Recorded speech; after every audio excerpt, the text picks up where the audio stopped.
Welcome to the Doctor's Mentor Show.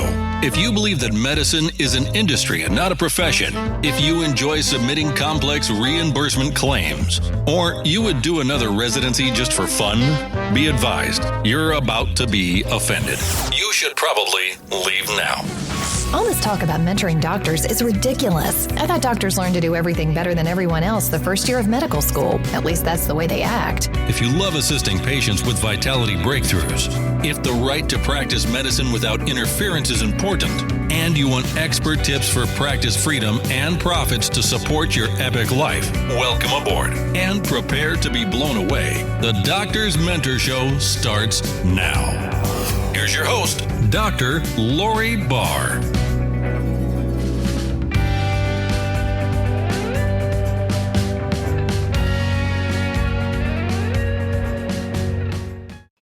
Hey, it's Dr. Lori Barr, and you're listening to the Doctor's Mentor Show.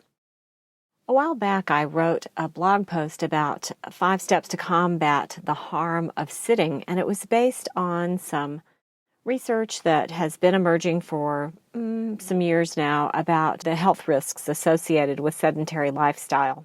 The harmful effects of sitting. There's an 18% increase in cardiovascular mortality for each 1-hour increment of television viewing time and an 11% increase in all-cause mortality. That was out of an Australian-based study. There's an increased risk of coronary heart disease, type 2 diabetes, breast cancer, and colon cancer with prolonged sitting. It is a positive predictor of weight gain in women regardless of controlled energy intake and leisure time physical activity. And long sitting periods cause negative metabolic effects independent of adequate physical exercise. So I want to focus today on that third little nugget. That even if you're increasing your physical activity when you're not working, if you're not doing something physical while you're working, you may still suffer the negative effects of a sedentary lifestyle. So you might be exercising your little booty off outside of work hours, and you still need to be finding something to do during your day that gives you some physical activity. So what I love about radiology is when a radiologist or a group of radiologists hones in on an emerging problem, usually they start to come up with some emerging solutions pretty quickly. We like to be bleeding edge innovators in general. And so, we've seen some things in the literature over the past 5 years, and now this year there's a great article entitled Creating a Curriculum of Health and Wellness for Radiologists. Drs. Eckstein, Park, and Hannon. And these docs are from New Brunswick, New Jersey, the Rutgers Robert Wood Johnson Medical School in New Brunswick. And their article not only redefines that problem that radiologists sit a whole lot more than they used to since everything's computer workstations and there's a increased push for faster turnaround times, greater volumes of studies to be read. We tend to sit more and get up less. And so they developed a 9-week curriculum to teach residents and staff members about ways to improve your performance while you're sitting, how to sit properly, how to stand properly, and also, what the negative, just informing people, increasing the awareness about the negative effects of those activities of just sitting while you read. It's a fascinating article. The reference, check the show notes. I'll have a link to the article in the show notes. And what was really interesting, the things they decided to cover in their 9-week curriculum was they did a pre and post survey, but then they talked about health and wellness apps, desk posture, alternatives to sitting, desk stretches, meditation and stress management, eating and drinking for health, healthy motivation, eye exercises, and ergonomics. They sent these out as emails, informative emails during the week, and then they did a post survey.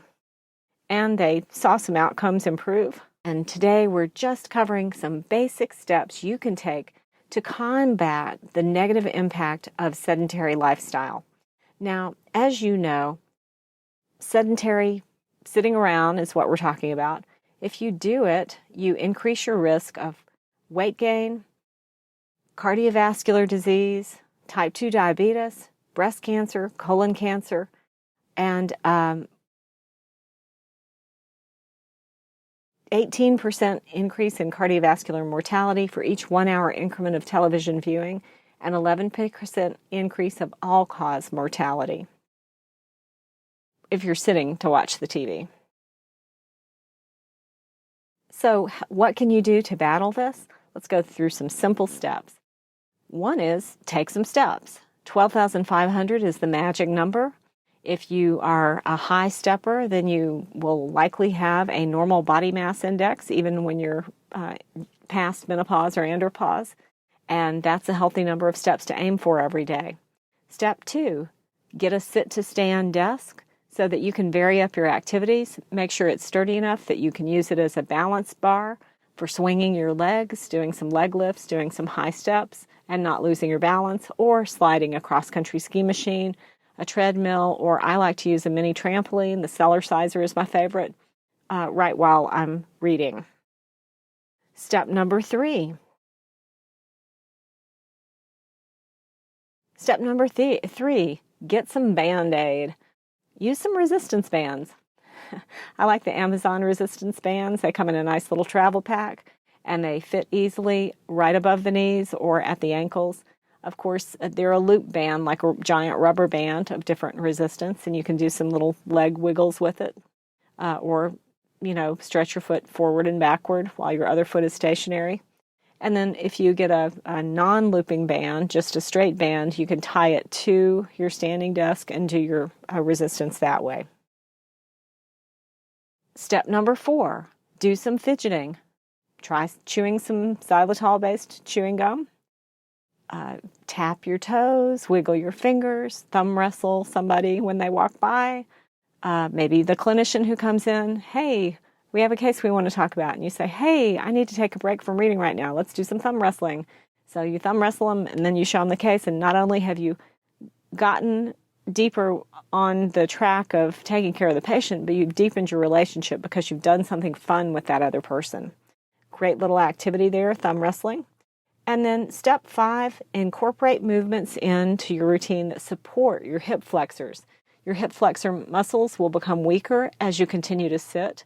So think about stretches and other exercises like leg swings that loosen up those hip flexors.